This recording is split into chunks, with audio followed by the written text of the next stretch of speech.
भेट झाली हे बरोबर आहे, परंतु अर्धा तास बंद खोलीमध्ये चर्चा झाली हे आज सकाळी मी आपल्याकडनं ऐकतोय. मला असं वाटतं की काल राजसाहेबांना शिंदेसाहेब का भेटले त्याचा खुलासा स्वतः शिंदेसाहेबांनी काल केलेला आहे. विधानसभेच्या निवडणुकीनंतर अनेक वेळा भेटण्याची चर्चा सुरू होती आणि काल भेटल्यानंतर स्नेहभोजनाचं त्यांना निमंत्रण होतं आणि त्यांनी स्वतः सांगितलं, मी देखील त्याचा साक्षीदार आहे, की जवळजवळ 1 ते 1.5 तास शिवसेनेच्या प्रवासावर आणि वंदनीय बाळासाहेबांच्या पूर्वीच्या सगळ्या कार्यप्रणालीवर त्या दोघांनी मिळून चर्चा केली. त्याच्यामध्ये कुठेही राजकीय चर्चा मी तिथं असताना तरी झाली नाही आणि सुरुवातीपासून शेवटपर्यंत मी त्या ठिकाणी होतो आणि म्हणून बंद खोलीत चर्चा झाली, 4 भिंतीच्या आत चर्चा झाली असं कुठेही झालं नाही. काल जी चर्चा झाली त्या चर्चेमध्ये मनसेचे 3 नेते होते. त्याच्यामध्ये अमेय खोपकर होते, संदीप देशपांडे होते आणि अभिजित पानसे होते आणि मी देखील तिथे एका कार्यक्रमाला मुंबईत असल्यामुळं मला साहेबांच्या आदेशानं तिथं जावं लागलं. पण कुठेही अशी गोपनीय आणि काही चर्चा झाली नाही, राजकीय कुठचीच चर्चा झाली नाही. गेल्या अनेक दिवसांपासून मनसेची नाराजी वगैरे हे सगळे चर्चा सुरू होतात. कुठेतरी आता निवडणुकीच्या पार्श्वभूमीवर काहीतरी सकारात्मक. पहिली गोष्ट अशी आहे की राजकीय नाराजी असेल किंवा राजकीय गोष्टी असतील, हा कालच्या भेटीचा साहेबांचा भागच नव्हता. त्यांचे पूर्वीपासून जे संबंध राजसाहेबांबरोबर होते ना, राजसाहेबांचे त्यांच्याबरोबरचे होते. त्यामुळे विधानसभेच्या निवडणुकीनंतर त्यांना भेटायचं होतं आणि काल तो योग जुळून आला. त्याच्यामुळं काही लोकांनी सांगितलं की मंगळवार होता, गणपतीचा वार होता, म्हणून साहेबांनी ती योग जुळवून आणला किंवा राजसाहेबांनी जुळवून आणला. कुठेही राजकीय चर्चा झाली नाही आणि भविष्यामध्ये राजकीय चर्चा दोघांना जर करायची असेल तर तुम्हाला सगळ्यांना सांगून करते. दुसरी महत्त्वाची गोष्ट काल साहेबांनी सांगितली ती म्हणजे आमची महायुती आहे. शिवसेना आणि भाजपची युती ही अवैध आहे. त्याच्यामुळे कुठेही शंका सूत्र त्यांच्याकडनं अशा गोष्टी होऊ नयेत की आम्ही काही वेगळ्या गोष्टीसाठी भेटलो. कुठेही राजकीय चर्चा झाली नाही. महायुती ही अभेद्य आहे. भाजपाचे नेते देवेंद्रजी असतील आणि आमचे नेते एकनाथ शिंदे साहेब असतील, त्यांच्यामधलं बॉन्डिंग हे स्ट्रॉंग असल्यामुळं कालच्या भेटीचा आणि राजकीय काही संबंध नाही. ठाकरे गटाचा मेळावा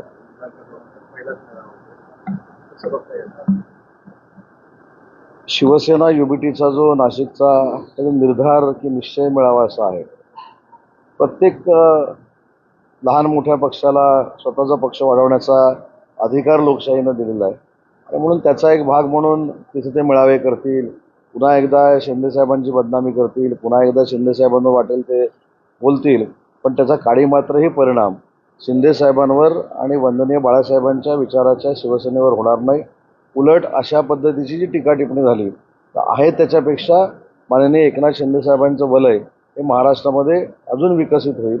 त्याच्यामुळं त्या मेळाव्याला त्यांनी काय बोलावा त्यांचा जरी प्रश्न असला तरी एक कलमी ते फक्त आमच्यावर टीका करतील हे आम्हाला आजच सकाळी सांगतो, संध्याकाळी सभा असली तरी. ज्या पद्धतीने एकनाथ शिंदे बाहेर पडत आहेत, सभांना प्रतिसाद मिळतो, दुसरीकडे ठाकरे गटात गळती सुरू होते, त्यामुळे ही गळती थांबवण्यासाठी कुठेतरी आता मातोश्री बाहेर पडतात अशी चर्चा. नाही, आपण किती ठिकाणी ठिगळ लावणार आहोत. मला असं वाटतं की एक ठिकाणी जर ठिगळ लावायचं असेल तर आपण समजू शकतो. दररोज शिंदेसाहेबांच्या नेतृत्वाखाली प्रवेश सुरू आहे, दररोज. हे मी ठामपणानं सांगतो आणि याच्या पुढे देखील सांगतो की अनेक महाविकास आघाडीचे नेते हे साहेबांच्या संपर्कामध्ये आहेत आणि ते भविष्यामध्ये तुम्हाला शिवसेना या पक्षामध्ये शिंदेसाहेबांचं नेतृत्व स्वीकारतील हे मी खात्रीलायक सांगतो. नागपूर हिंसाचाराच्या घटनेचे जो बहीण आरोपी होता, महानगरपालिका आयुक्तांना हायकोर्टात 300 माफी मागावी. मला असं वाटतं की ती जी काही त्यावेळेची प्रोसेस होती ती महानगरपालिका असेल किंवा तिथली स्थानिक स्वराज्य संस्था यांनी केलेली होती. आता कोर्टामध्ये नक्की काय झालं, काय आर्ग्युमेंट झालं, त्याच्यानंतर न्यायालयानं काय निर्णय दिले त्याच्यावर मी न्यायालयाच्या बाहेर बोलणं योग्य नाही. नाशिकमध्ये रात्री हिंसाचार वर्ग काढण्यासाठी आत काढणार होते तर मोठं दगडफेक झाले, 12 ते 15 पोलीस अधिकारी कर्मचारी जखमी झालेले आहेत. आताही तणावपूर्ण परिस्थिती नाशिकमध्ये. काही गोष्टी या समजून घेतल्या पाहिजे. काही गोष्टीचा राग हा पोलिसांवर काढून उपयोगाचा नाही. कारण पोलीस काही कुठच्या एका जाती धर्माचे नाहीत. त्यांनी महाराष्ट्राचं संरक्षण, महाराष्ट्राला जपण्याचं काम महाराष्ट्र पोलीस, मुंबई पोलिसनं अनेक वेळा केलेलं आहे. काही गोष्टी जर मनामध्ये शंका असेल तर बसून संवाद करून सुटू शकतात. त्याच्यासाठी दगड हातात घ्यायची काही गरज नाही. जालन्यात 50,000 कोटींचा अपहाराचा प्रकरण समोर आला. शेतकऱ्यांच्या नावावर म्हणजे 50 कोटींचे घोटाळा केला. जालनाच नाही, महाराष्ट्रामध्ये अशा पद्धतीनं कुठं झालं असेल आणि ते पुराव्यानिशी जर सिद्ध झालं तर संबंधित यंत्रणेने जे केलेलं आहे त्याच्यावर कारवाई करू ना. चाटे स्कूल प्री प्रायमरी पासूनच करून घेतं फाउंडेशन पक्क करण्याची तयारी. म्हणूनच चाटे शिक्षण समूहाच्या कित्येक विद्यार्थ्यांनी घेतलीये करिअर मध्ये उंच भरारी.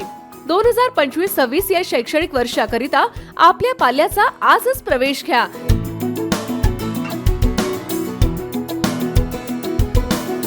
प्रवेशासाठी पत्ता Shri park society, Balaji hospital समोर, खराडी बायपास, पुणे 14. संपर्क क्रमांक 9372619453 किंवा 9372619483 किंवा 9372619484. फाउंडेशन उत्तम, प्रगती सर्वोत्तम. Chate foundation, no tension.